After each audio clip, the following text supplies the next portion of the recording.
जय हिंद मेरे प्यारे साथियों, कैसे हैं आप सब। आशा करता हूं कि आप बढ़िया होंगे। आज की वीडियो में आपको बताएंगे कि फॉरेस्ट गार्ड का फिजिकल टेस्ट कैसे होगा, क्योंकि अभी फॉरेस्ट गार्ड का फिजिकल के लिए आपको जो है बुलावा पत्र आया है।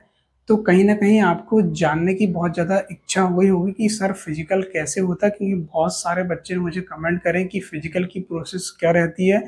दस्तावेज परीक्षण में की अगर मैं बात करूं तो दस्तावेज परीक्षण में आपको क्या क्या लेकर जाना है। देखो, दस्तावेज परीक्षण में तो आपको स्पष्ट लिखा हुआ क्या क्या लेकर जाना है, लेकिन फिर भी बच्चों के मन में बहुत ज्यादा डाउट होगी इसके अलावा और कुछ तो नहीं ले जाना है। ठीक है, तो वो बताऊंगा कि बहुत सारे बच्चे के डॉक्यूमेंट में स्पेलिंग मिस्टेक है, प्लस आपका मम्मी पापा के नाम सरनेम नहीं है, या आपका पूरा सरनेम नहीं है, आप आईडी हो, या आपको 10th की मार्कशीट हो।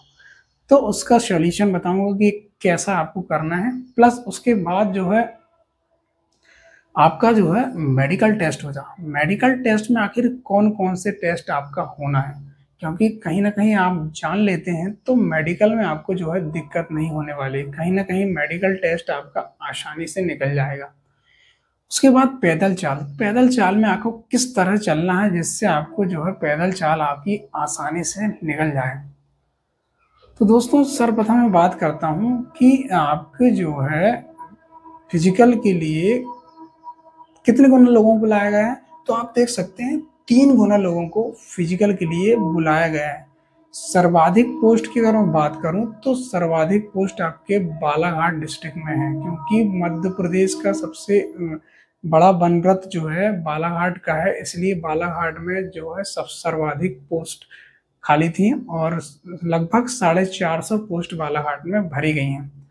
तो 3 गुना लोगों को सारे जिले में 3-3 गुना लोगों को आपको बुलाया गया है पोस्ट के अकॉर्डिंग।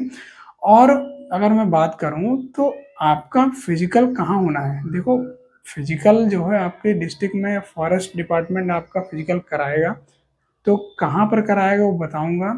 प्लस आपका जो है सर्वप्रथम मैं बात करता हूँ कि फिजिकल स्टार्ट कब से हुआ। तो फिजिकल जो है आपका 24 मई से फिजिकल स्टार्ट हो जाएंगे। सारे जिले में 24 मई को फिजिकल स्टार्ट हो जाएंगे। तो सर्वप्रथम 24 तारीख को आपको जो है सुबह 9 बजे बुलाया जाएगा। सर्वप्रथम होगा आपका डॉक्यूमेंट्स वेरिफिकेशन या डॉक्यूमेंट चेकअप या अभिलेख परीक्षण या दस्तावेज परीक्षण। ठीक है, उसके बाद होगा शारीरिक मापदंड। ये एक दिन ही होगा, मतलब 24 तारीख को ये दोनों हो जाएंगे आपके। प्लस 25, 26, 27। देखो 27 3 दिन इसलिए लगेंगे क्योंकि आगे जो जिले में ज्यादा पोस्ट है तो कहीं ना कहीं जो है ज्यादा समय लगने वाला है। ठीक है, अब मैं बात करता हूँ कि अभिलेख परीक्षण और जो दस्तावेज परीक्षण कौन कौन से डॉक्यूमेंट्स आपको लेकर जाना है। तो सर्वप्रथम मैं बात करूँ, एडमिट कार्ड 3 ले जाना है। पहला एडमिट कार्ड जो आपको एग्जाम देने गए थे वो, दूसरा आपका जो है आपका रिजल्ट जब आया था 2, तीसरा जो है फिजिकल के लिए जो बुलावा पत्र आया है अभी, जो आपका बुलावा वाला जो फिजिकल एडमिट कार्ड है वो लेकर आपको आना है। नेक्स्ट आपका 10th की मार्कशीट या जन्म तिथि प्रमाण पत्र। 10th की मार्कशीट से जन्म तिथि वेरीफाई की जाती है। तो 10th की मार्कशीट में अगर कहीं भी आपके सरनेम में मिस्टेक है, या आपका सरनेम नहीं है, या आपका नाम पूरा नहीं है, तो मैं बता दूं आपको, या आप कोई से डॉक्यूमेंट्स आप, अगर मैं आधार कार्ड की बात करूं, रोजगार पंजीयन की बात करूं, तो अगर आपको यहाँ कहीं ना कहीं आपकी जाति में या सरनेम में या आपके नाम में कहीं दिक्कत है, तो आप क्या काम करेंगे, कोर्ट कचहरी, देखिए आपने हर जिले में कचहरी कोर्ट होती है, वहां पर आप एक एफिडेविट बनवा लें, स्टाम्प पर आप लिखवा लें, एफिडेविट बनवा लें आप कि सर मेरे यहाँ यहाँ पर मिस्टेक है। तो अगर आप एफिडेविट बनवा लेते हैं तो कहीं ना कहीं डॉक्यूमेंट वेरिफिकेशन के संबंध में आपको दिक्कत नहीं जाने वाली। ठीक है, नेक्स्ट है आपका जाति प्रमाण पत्र। देखो, जाति प्रमाण पत्र को लेकर बहुत ज्यादा बच्चे परेशान होते हैं कि सर नया लाना है या पुराना। तो जाति प्रमाण पत्र की बात करूं तो अगर जाति प्रमाण पत्र आपका पुराना है तो भी चलेगा, और नया अगर बनवा लिए हैं तो भी चलेगा, उसमें आपको डरने वाली बात नहीं है, बेफिक्र रहें आप। नेक्स्ट है आपका मूल निवासी प्रमाण पत्र। मूल निवासी प्रमाण पत्र पुराना भी चलता है, नया भी चलेगा। अगर आपने नया बनवा लिए हैं तो कोई दिक्कत नहीं, चलेगा मूल निवासी प्रमाण पत्र। ठीक है, उसमें ध्यान रखना है एसडीएम या तहसीलदार जिससे बनवाए आपने तो उसकी मोहर होना चाहिए, मतलब सील साइन उनके होना चाहिए। ठीक है, भूतपूर्व सैनिकों के लिए बता दूं, भूतपूर्व सैनिक है तो कहीं ना कहीं आपको जिला सैनिक कल्याण बोर्ड जो रहता है, हर जिले में रहता है, वहां पर आपको एक सर्टिफिकेट लाना होगा, तभी आपको जो है इसका लाभ दिया जाएगा। ईडब्ल्यूएस कैटेगरी, देखो जनरल कैटेगरी का ईडब्ल्यूएस सर्टिफिकेट बनता है, तो ईडब्ल्यूएस सर्टिफिकेट ध्यान रखना है आपको, ईडब्ल्यूएस सर्टिफिकेट आपको नया लेकर आना है। देखो हर वित्तीय वर्ष मतलब हर साल आपका नया रिन्यूअल होता है, नया बनता है ईडब्ल्यूएस सर्टिफिकेट, तो आपको जो है नया लेकर आना है, पुराना बिल्कुल लेकर नहीं आना है, ठीक है, पुराना नहीं चलेगा, तो ईडब्ल्यूएस सर्टिफिकेट आप नया लेकर आए। होमगार्ड भर्ती नियम, देखो ईएसबी के रूल बुक में जो दिया गया था, आपकी फॉरेस्ट गार्ड जब आई थी वैकेंसी, रूल बुक में जो है होमगार्ड की भर्ती नियम जो दिया गया था, तो भर्ती नियम की एक कॉपी लेकर आ जाएंगे जो होमगार्ड कर्मी है, ठीक है। नेक्स्ट है आपका रोजगार पंजीयन। देखो रोजगार पंजीयन में बहुत सारे बच्चे के डाउट होते हैं, तो रोजगार पंजीयन की बात करूं, अगर आपका जो है निकल गया है, डेट निकल गई है, आपने नया बनवाया तो कोई दिक्कत नहीं, रिन्यूअल कराए हैं तो कोई दिक्कत नहीं, लेकिन रोजगार पंजीयन आपका नया लगेगा, ध्यान ये रखना है, ठीक है। वैलिड होना चाहिए, जीवित होना चाहिए, ठीक है। नेक्स्ट है वोटर आईडी आधार, पहचान पत्र के लिए आपको जो है वोटर आईडी लेकर आना है या आधार कार्ड। देखो आधार कार्ड तो कंपलसरी है, आधार कार्ड तो आपको लेकर आना है, वोटर आईडी आप लेकर आए, ड्राइविंग लाइसेंस ला सकते हैं, आपको दिक्कत। आधार कार्ड में अगर कहीं नाम में, पिताजी के नाम में मिस्टेक होगी तो मैं बताऊं आपको, वही प्रोसेस, कोड वाली प्रोसेस मैंने बताया आपको कि एफिडेविट में आपको बनवा कर लेकर आ जाना है, कोई दिक्कत नहीं। बैंक पासबुक, देखो आप अगर ओबीसी एसटी एससी कैटेगरी से हैं तो आपको जो है यात्रा भत्ता देने का प्रावधान है, तो आप अपने साथ पासबुक लेकर आ जाएं। तो पासबुक अगर लेकर आएंगे तो कहीं ना कहीं आपका अकाउंट नंबर ले लिया जाएगा, तो आपको जो है आपके अकाउंट में यात्रा भत्ता के पैसे आ जाएंगे, ठीक है। नेक्स्ट मैं बात करता हूँ फोटो। देखो 4 फोटो की बात करेगा तो ऐसा नहीं है कि 4 फोटो ही लेकर आना है, आप ज़्यादा फोटो लेकर आए, क्योंकि कहीं ना कहीं फट जाती है या आप कहीं खराब हो जाती है, तो फिर आपको जो है दिक्कत नहीं होने वाली, ठीक है। तो आप घबराएं बिल्कुल नहीं, बहुत आसानी से आपका डॉक्यूमेंट वेरिफिकेशन हो जाएगा। नेक्स्ट, डॉक्यूमेंट वेरिफिकेशन कौन करता है, तो मैं बता दूं, वन विभाग के द्वारा जो गठित समिति है वही आपका जो है डॉक्यूमेंट वेरिफिकेशन करेगी, वन कर्मी रहेंगे और बड़े बड़े ऑफिसर लोग रहेंगे, ठीक है। अब मैं बात करता हूं, इसके बाद होगा शारीरिक मापदंड। शारीरिक मापजोक की अगर मैं बात करूं तो शारीरिक मापजोक के लिए आपको हॉस्पिटल ले जाया जाएगा, तो शारीरिक मापजोक में सर्वप्रथम होगी आपकी हाइट, ठीक है। हाइट की अगर मैं बात करूं तो आप जनरल ईडब्ल्यूएस ओबीसी कैटेगरी से हैं, तो अगर मेल हैं आप तो आपकी हाइट 163 सेंटीमीटर होना चाहिए, और फीमेल हैं आप तो 150 सेंटीमीटर आपकी हाइट होना चाहिए। एसटी एससी कैटेगरी से बिलोंग करते हैं आप तो आपकी हाइट 152 सेंटीमीटर, और आप फीमेल हैं तो आपकी 145 सेंटीमीटर आपकी हाइट होना चाहिए।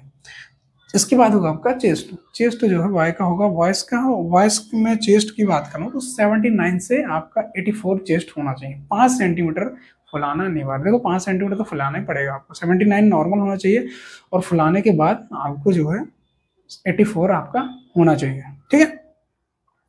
अब ये तो हो गया आपका शारीरिक मापजोक। उसके बाद आपका होगा मेडिकल टेस्ट, ठीक है। मेडिकल टेस्ट की अगर बात करूं 2 बार होता है, एक मेडिकल टेस्ट आपका अभी होगा और ज्वाइनिंग के समय भी आपका एक मेडिकल टेस्ट होगा, ठीक है। तो मैं अभी का बता देता हूं, मेडिकल टेस्ट में आपको जिला अस्पताल जाना होगा। जिला अस्पताल में जो है डॉक्टर की टीम रहेगी, पूरा जिला स्वास्थ्य में मतलब जिला चिकित्सक रहेंगे वहां पर, मतलब बड़े बड़े स्पेशलिस्ट रहेंगे, और वहीं पर जो समिति बनाई जाएगी, मतलब जिला मेडिकल बोर्ड कहते हैं उसको, तो जिला मेडिकल बोर्ड ही आपका मेडिकल टेस्ट करेंगे।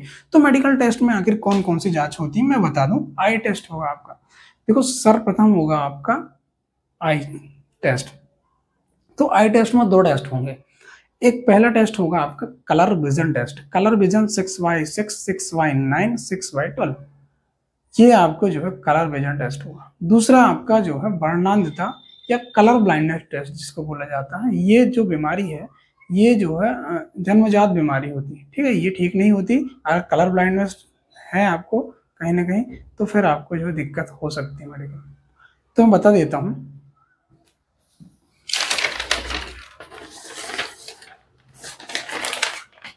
सर्वप्रथम होगा आपका जो है पोर्ट्रेट ई चार्ट और स्नेलिन आई चार्ट। देखो ये है स्नेलिन आई चार्ट, इसके माध्यम से आपका होगा कलर विजन टेस्ट कि आपका विजन कितना बन रहा है, मतलब 6x6, 6x9 विजन तो होना ही चाहिए। 6x6 मतलब 6 मीटर की दूरी में 6 इंच का क्या शब्द दिखना चाहिए। ये देख रहे हैं आप, इसको आपको देखना होगा 6x6 6x9, ये वाली लाइन, दोनों लाइन आपको देखनी होगी। अगर 6 मीटर की दूरी पर अगर आप दोनों लाइन देख लेते हैं आसानी से तो फिर आपको दिक्कत नहीं होने वाली। ये है स्नेलिन आई चार्ट, ठीक है। ये डॉक्टर आपको दिखाएगा और आपको पढ़ के बताना होगा क्या लिखा हुआ, डॉक्टर पूछेगा, ठीक है। इंग्लिश वाला भी रहेगा, हिंदी वाला भी रहेगा। तो ये आपको जो है 6x6 6x9, ये दोनों लाइन आपको पढ़नी होगी, ठीक है। ये तो हो गया स्नेलिन आई चार्ट। अब होगा आपका वर्णनाता या कलर ब्लाइंडनेस टेस्ट। तो ऐसे पोर्ट्रेट रहेंगे, ये पोर्ट्रेट देख रहे हैं आप, ये पोर्ट्रेट रहते हैं। तो ये पोर्ट्रेट के अंदर आखिर कौन से लाल हरा में जो कंफ्यूजन होते हैं, तो आपको जो है ये पहचानने होंगे पोर्ट्रेट के अंदर आके क्या लिखा हुआ है। ये होगा वर्णनाता। अगर आप आसानी से पढ़ देते हैं तो आपको दिक्कत नहीं आने वाली। जैसे ये देख सकते हैं आप, 3 लिखा हुआ है। नेक्स्ट है, आप देखें, ये देख सकें आप 12 29 74 45, ये 73, यहाँ कुछ नहीं लिखा हूँ। आप देख लें, अगर आपको आसानी से अगर आप पढ़ देते हैं तो फिर कलर ब्लाइंडनेस आपको नहीं, मतलब कहीं ना कहीं आप पास है, ठीक। नेक्स्ट है आपका ईसीजी। ईसीजी टेस्ट होगा आपका। एक्सरे की बात करूं तो एक्सरे कहाँ का होता है, चेस्ट का एक्सरे होगा आपका, ठीक है। अब मैं बात करूं यूरिन टेस्ट, सैंपल ले जाएगा, यूरिन टेस्ट होगा आपका, ठीक है। फ्लैट फुट प्लस आपकी नौकनी। देखो फ्लैट फुट की अगर मैं बात करूं तो फ्लैट फुट में आपके जो पैर के जो पंजे हैं वो पूरी तरह से फ्लैट नहीं जमना चाहिए, ठीक है। उसमें ये तिकोना जो देख रहे हैं आप, इसको बोलते हैं आर्च बनना चाहिए। अगर आपके पैर पर ऐसे आर्च अगर बन रहे हैं तो फिर आपको दिक्कत नहीं होने वाली। आप देख सकते हैं पैर पर आर्च बनना जरूरी है। अगर आपको आर्च बन रहे हैं तो मतलब कहीं ना कहीं जो है आपको फ्लैट फुट की समस्या नहीं है।